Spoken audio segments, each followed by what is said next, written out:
सहनौ भुनक्तु सह वीर्यं करवावहै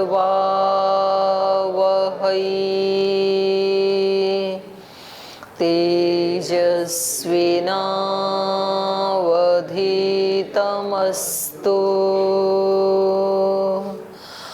मा विद्विषावहै। ओम शांति शांति शांति।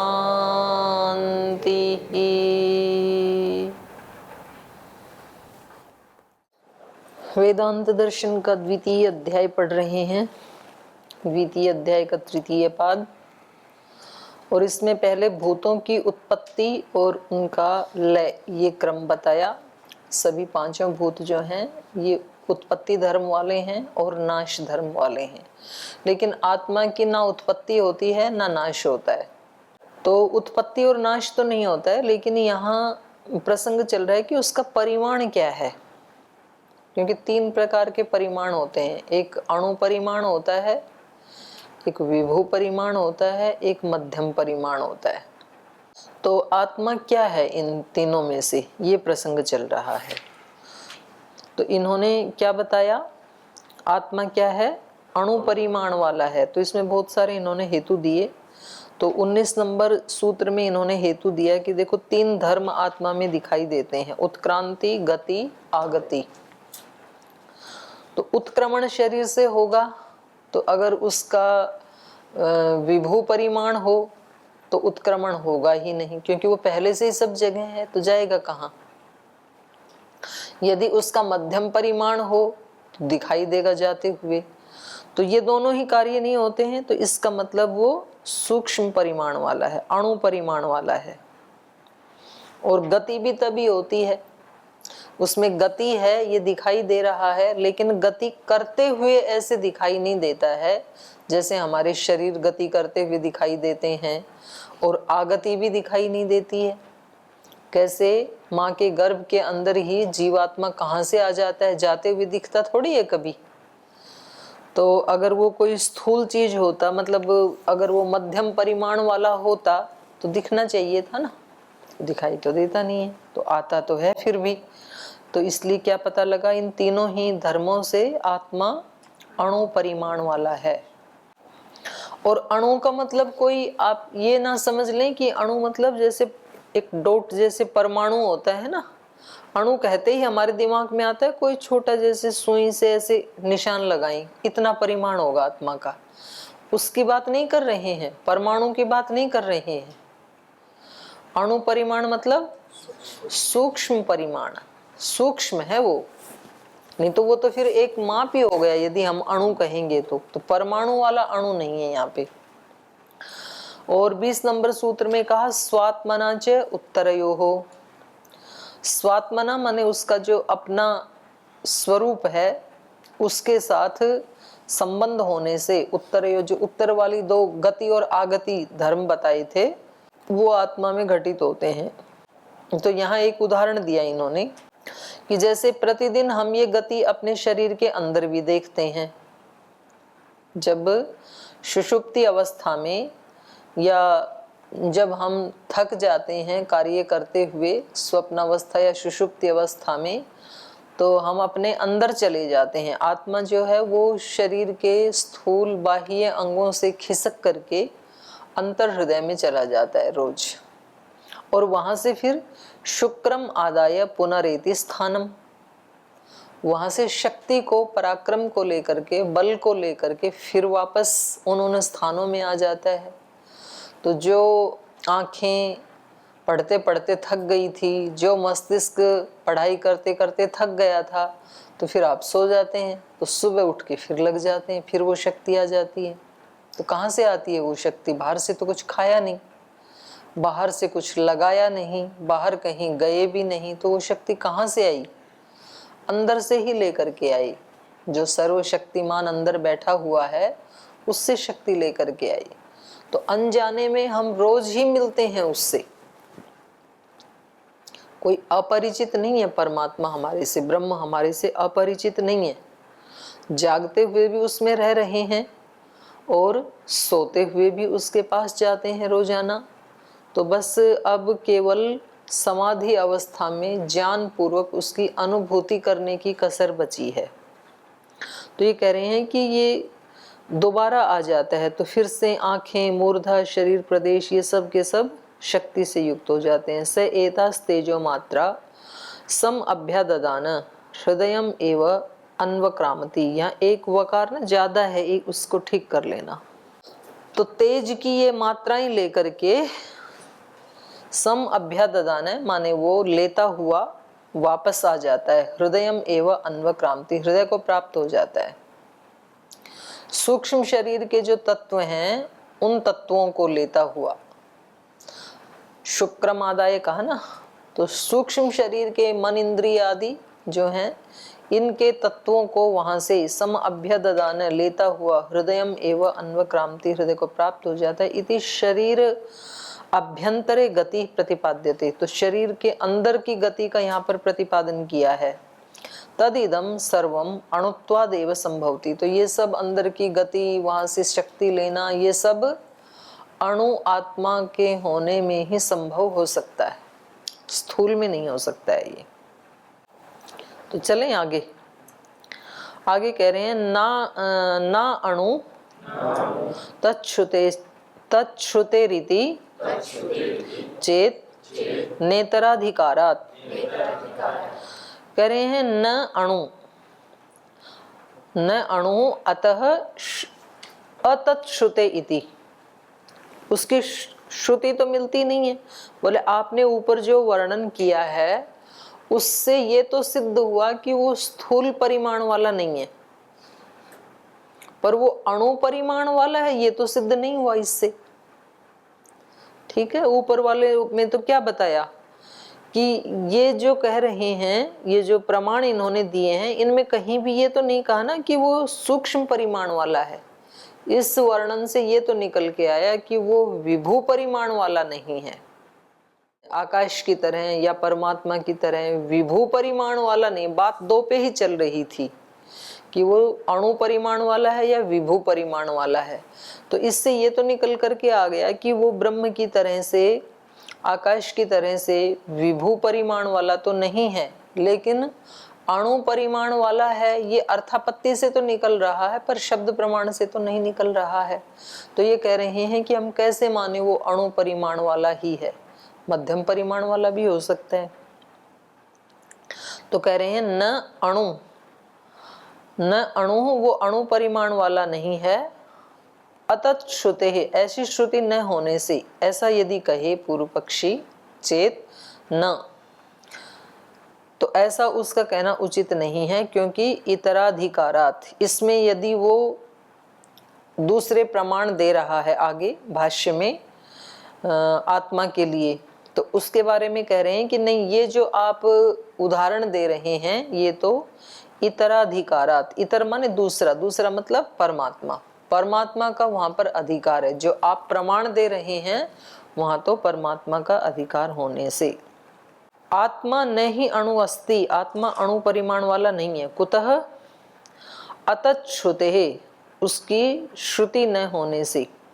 तद भिन्न प्रमाण वचनात्, बोले ये जो कहा है आत्मा के बारे में, प्रमाण तो कुछ और बता रहा है उसके बारे में, उससे भिन्न प्रमाण वचन होने से। क्या कह रहा है प्रमाण?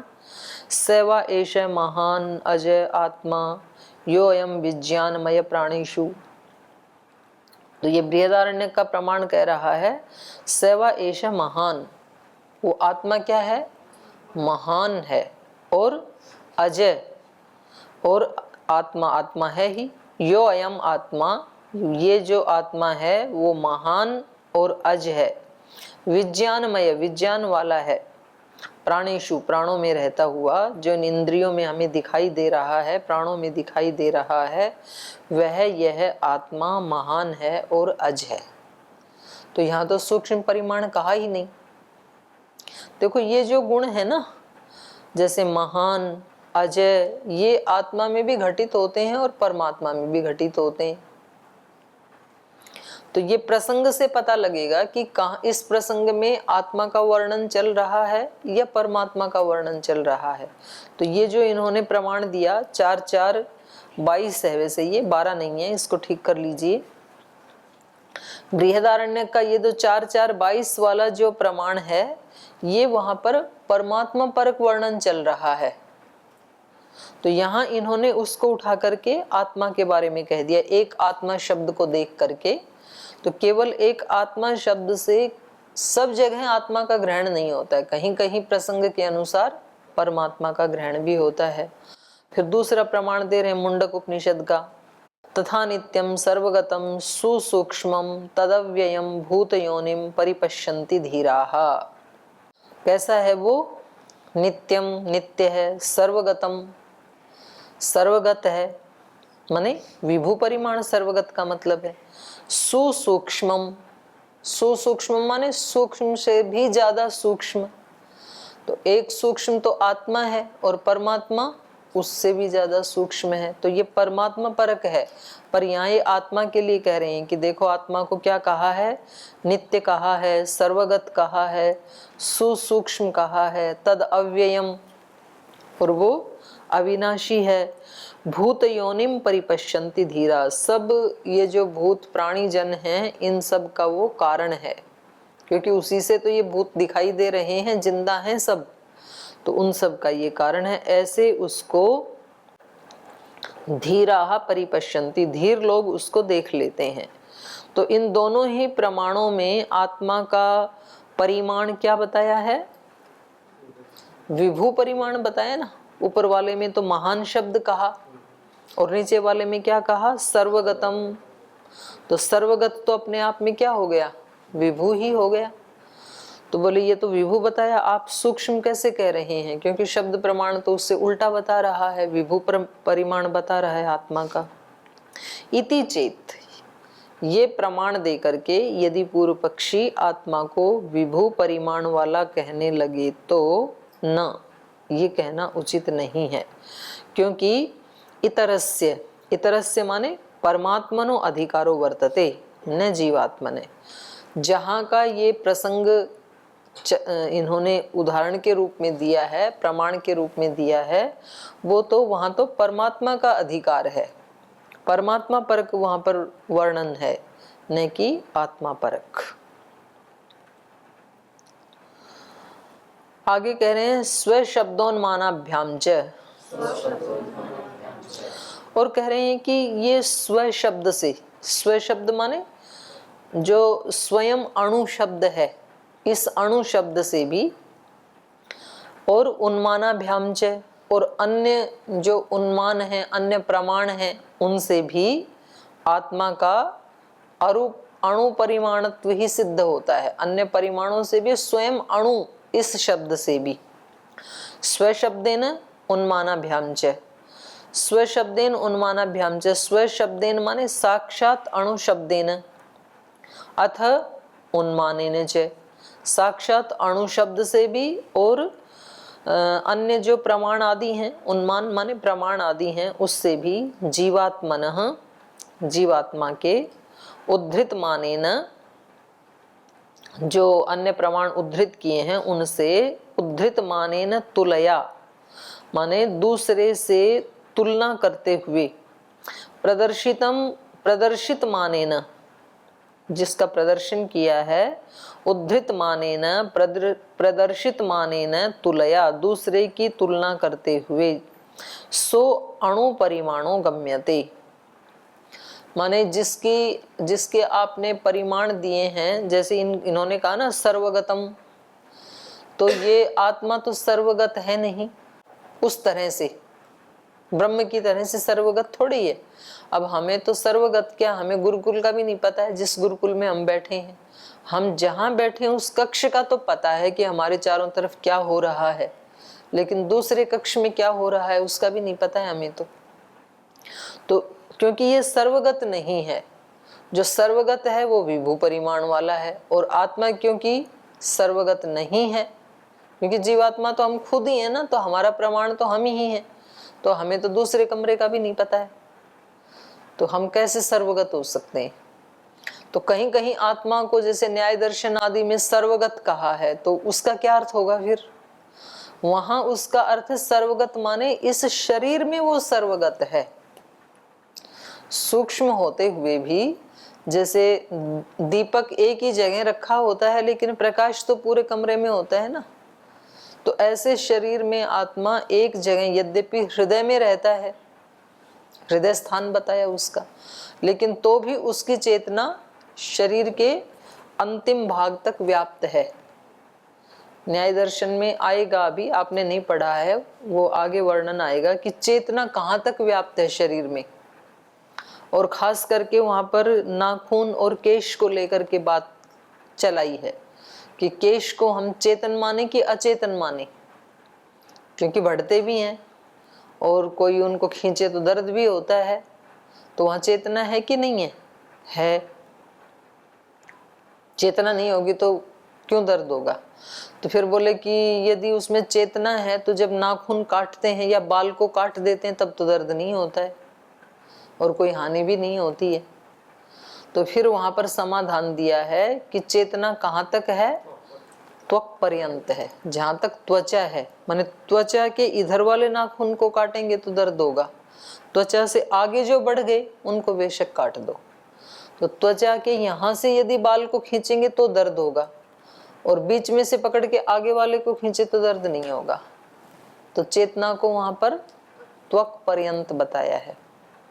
तो यहाँ भी कह रहे हैं सो अणु परिमाणो गम्यते, जो आपने उद्धृत माने न प्रदर्शित माने न च तुलया, इसकी तुलना में जो आपने उदाहरण दिया है और जिससे आपने तुलना की है उससे भी ये आत्मा अणु परिमाण वाला ही मालूम पड़ता है। यथा एषो अणु आत्मा चेतसा वेदितव्य यस्मिन् प्राणः पंचधा संविवेश, ये मुंडक उपनिषद का है। एष आत्मा अणु, वहां पर क्या कहा? ये आत्मा कैसा है? अणु परिमाण वाला है। चेतसा वेदितव्य, और इसको किससे जाना जा सकता है? किससे जानना चाहिए? चेतसा, चित्त से। चित्त से मतलब बुद्धि से। तो आत्मा को बुद्धि से ही जाना जा सकता है, ज्ञान से जाना जा सकता है, बुद्धि से जाना जा सकता है।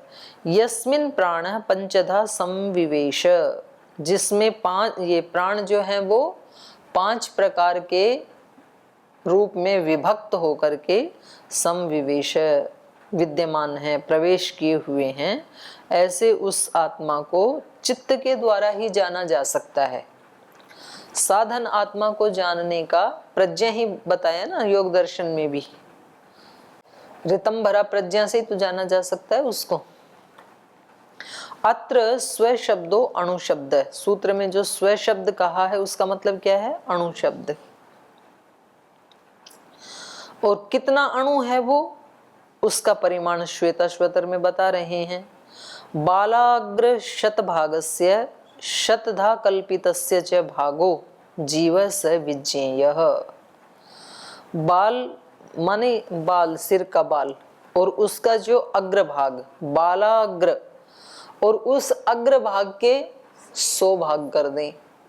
बाल के जो अग्रभाग है उसके 100 भाग कर दें, और फिर शतभाग से शतधा, वो जो 100 भाग किए हैं उसका जो 100वां भाग है उसके फिर 100 भाग कर दो, तो कितना हो गया? बाल के अग्रभाग का 100 into 100 10,000, बाल के अग्रभाग का 10,000वां भाग। अब आप बोलो कितना सूक्ष्म है, क्योंकि बाल का अग्रभाग ही कितना सूक्ष्म है। पहली बात तो उसके 2, 4, 5 टुकड़े भी हम कर नहीं सकते हैं, 100 टुकड़े भी, 100 टुकड़े करेंगे तो आप बोले वो बचेगा ही नहीं देखने को, और 1000 टुकड़े करें तो लगता है पॉसिबल ही नहीं है 1000 टुकड़े करना, अग्रभाग के 1000 टुकड़े कैसे करेंगे? और यहाँ कितने टुकड़े बताए? 10,000। तो 10,000 वो आंख से तो दिखेगा नहीं, इतना सूक्ष्म है।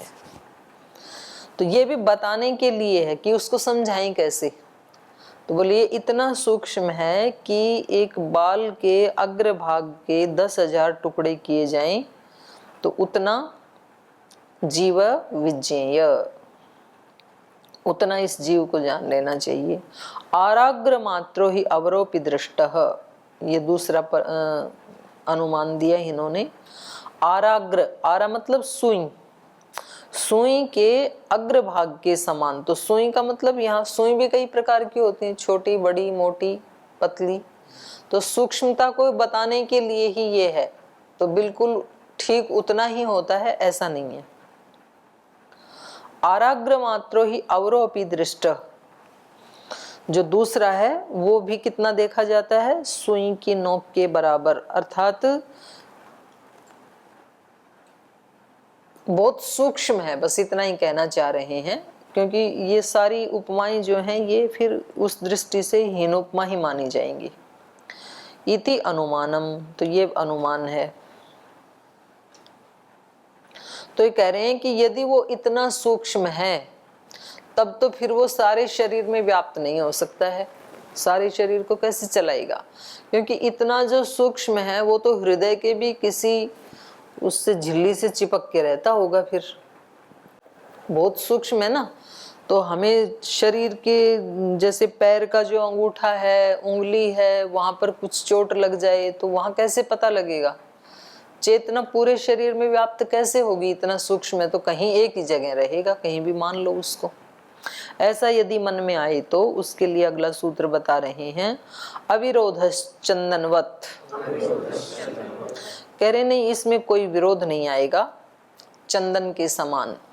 जैसे चंदन का वृक्ष एक जगह ही रहता है, लेकिन उसके एक जगह रहने से भी वो पूरा जो जंगल है वो महक जाता है। या फिर शरीर में किसी एक जगह पे चंदन लगाते हैं, मस्तक पे तिलक के रूप में, और उसकी शीतलता पूरे शरीर को मिल जाती है। तो ऐसे ही है ये भी। अणु ही आत्मा इत्यत्र केनचित् चेत छंकेत यत तस्य एकदेशवर्तित्वात् न शीतोष्णादि ज्ञानम भवेत न हस्तपादादि चालनम संपद्येत। कह रहे हैं यहाँ पर आत्मा को अणु बताया, और अणु भी इतना बताया कि बाल के अग्रभाग का 10,000वां भाग। तो यहाँ पर केनचित शंकेत चेत, अगर कोई शंका करे, यत तस्य एक देशवर्तित्वात्, यदि इतना सूक्ष्म है तो किसी एक ही देश में रहेगा, तो एक देशवर्ती होने से शीतोष्ण आदि ज्ञानम न भवेत, उसको सर्दी गर्मी आदि का ज्ञान तो नहीं हो पाएगा फिर, क्योंकि सर्दी गर्मी तो स्थूल शरीर को लगती है और वो तो कहीं सूक्ष्मता से बैठा है एक देश में, तो उसको कैसे पता लगेगा? शीतोष्ण आदि ज्ञानम न भवेत न हस्तपाद आदि चालनम संपद्येत, हाथ पैर चलाना, इधर उधर हो रहे हैं हमारे हाथ पैर आदि, तो ये संचालन कैसे करेगा इतना सूक्ष्म एक देश में बैठा हुआ? शीतोष्णादि ज्ञान साधनानि गति प्रवृत्ति साधनानि च जड़ानि संति, क्योंकि शीतोष्ण आदि का ज्ञान करने वाले जो साधन हैं, हाथ पैर त्वक आदि, वो कैसे हैं? जड़ हैं वो, तो उनमें तो चेतन है नहीं। चेतना तो आत्मा में है, और आत्मा बैठा है कहीं किसी एक देश में। और ऐसे ही जो गति प्रवृत्ति साधनानि, गति की प्रवृत्ति जिन साधनों से होती है वो भी जड़ है, हाथ पैर आदि से ही तो, स्थूल इंद्रियों से तो गति होती है ना, तो कह रहे हैं वो सब जड़ हैं। जड़ेषु च चेतनवत व्यापारेण भवितव्यम, और इन जड़ों में चेतन जैसा व्यापार होना चाहिए, तब गति होगी और तब सुख दुख आदि की, शीतोष्ण आदि की अनुभूति होगी। और वो चेतनवत व्यापार तो तब हो जब आत्मा वहां पर भी उपस्थित हो, उन जड़ पदार्थों में भी, जड़ इंद्रियों में भी, शरीर में भी। और आत्मा क्योंकि सूक्ष्म है तो वो वहां पर है नहीं, वो कहीं एक देश में है। और कह रहे भवेत चेत विरोध प्रसज्यते, और यदि वो उन स्थानों में भी है, हाथ पैर आदि जड़ पदार्थों में भी, तो फिर विरोध, फिर वो सूक्ष्म नहीं है, अणु परिमाण वाला नहीं है, फिर तो वो सब जगह है, तो आप फिर उसको अणु परिमाण या एक देशी नहीं कह सकते हैं। इत्यस्य समाधानम, तो अब इस समस्या का समाधान दे रहे हैं, क्या है? अविरोधो न खलु विरोधो अविरोध एव, बोले नहीं, इसमें कोई विरोध नहीं आएगा, सूक्ष्म मानते हुए भी कोई विरोध नहीं आएगा। कथम? चंदनवत, चंदन के समान। यथा ही एक देशस्थ, चंदन वृक्षः स्वसन्निहितान अचंदन वृक्षान अपि चंदनयति। जैसे एक स्थान में रहता हुआ चंदन का वृक्ष स्वसन्निहितान अचंदन वृक्षान अपि, जो चंदन वृक्ष नहीं है, दूसरे वृक्ष हैं उसके आसपास, उनको भी चंदनयति, चंदन की सुगंध से युक्त कर देता है। अब ये अपने जो वेदा लाइफ है वहाँ पर 3000 चंदन के वो लगाए हुए हैं, पौधे हैं, अभी तो पेड़ बनेंगे, छोटे छोटे हैं। तो देखते हैं उसके आसपास जो जंगल के जो पौधे हैं वो सुगंधित होते हैं कि नहीं होते हैं। अब ये ऐसे कहा तो है यहाँ पर कि जो उसके आसपास के वृक्ष होते हैं उनमें भी उसकी सुगंध आ जाती है, उसका गुण आ जाता है, तो वो आसपास वाले भी महंगे बिकते हैं, ऐसे सुना है। तो सानिध्य से गुण तो आते ही हैं। जैसे वो सोने आदि की माला होती है तो उसमें रुद्राक्ष भी होते हैं, सोना भी होता है, तो जब तोलते हैं तो रुद्राक्ष भी उसके साथ ही तुल जाता है। या कभी कभी कांच लगा देते हैं, एक कांच का मन का और ऊपर एक सोने का मन का, पर जब उसका वेट करते हैं तो दोनों साथ ही तुलते हैं, कीमत बढ़ती है ना। तो गुरु के साथ रहने से चेलों की कीमत बढ़ जाती है। मतलब गुरु को लेस करके और कहीं छोड़ दें आपको हर की पौड़ी पे, तो तब तो कोई नहीं पूछेगा। और यदि वहाँ जाके आप बैनर लगा के बैठें कि हम स्वामी जी के शिष्य हैं, तो फिर कई लोग पूछेंगे कि भाई हमारा वहाँ योगग्राम में करवा दोगे क्या, इलाज करवा दोगे, या हमें मिला दोगे 2 मिनट के लिए, तो फिर आपकी कीमत बढ़ जाएगी, तो लोग प्रणाम करेंगे आके। तो ये कह रहे हैं चंदनवत यथा ही एक देशस्थ चंदन वृक्ष स्वसन्निहितान अचंदन वृक्षान अपि चंदनयति स्वगंधेन गंधयति, अपनी गंध से उनको सुवासित कर देता है। तद्वत अणुरात्मा चेतनः, वैसे ही ये आत्मा अणु परिमाण वाला होते हुए भी, क्योंकि ये चेतन है इसलिए स्वसंबद्धान अचेतनानि साधनानि अपि चेतनयति, अपने साथ जुड़े हुए जो हाथ पैर आदि शरीर आदि जो अचेतन साधन हैं, उन जड़ या अचेतन साधनों को भी चेतनयति, चेतन जैसे बना देता है। आत्मा है तो सूक्ष्म, हृदय में रहता है, लेकिन हृदय में रहते हुए भी ये जो हमारे हाथ पैर आदि जो जड़ पदार्थ हैं इनको भी कैसा बना देता है, चेतन जैसे बना देता है। तत्र स्वकीयं चेतनत्वं प्रेरयति यद्वा प्रेरणं प्रयच्छति। तो कह रहे हैं स्वकीयं चेतनत्वं, अपने चेतनत्व को प्रेरयति, उस साधन में उस अंग में भेज देता है। यद्वा प्रेरणं प्रयच्छति, या फिर वहाँ बैठा बैठा ही उन अंगों को प्रेरणा दे देता है। तस्मात् आत्मनो अणुत्वे न दोष, इसलिए आत्मा को अणु मानने में कोई दोष नहीं है। तो इन सारे सूत्रों में क्या बताया जा रहा है, आत्मा अणु परिमाण वाला है।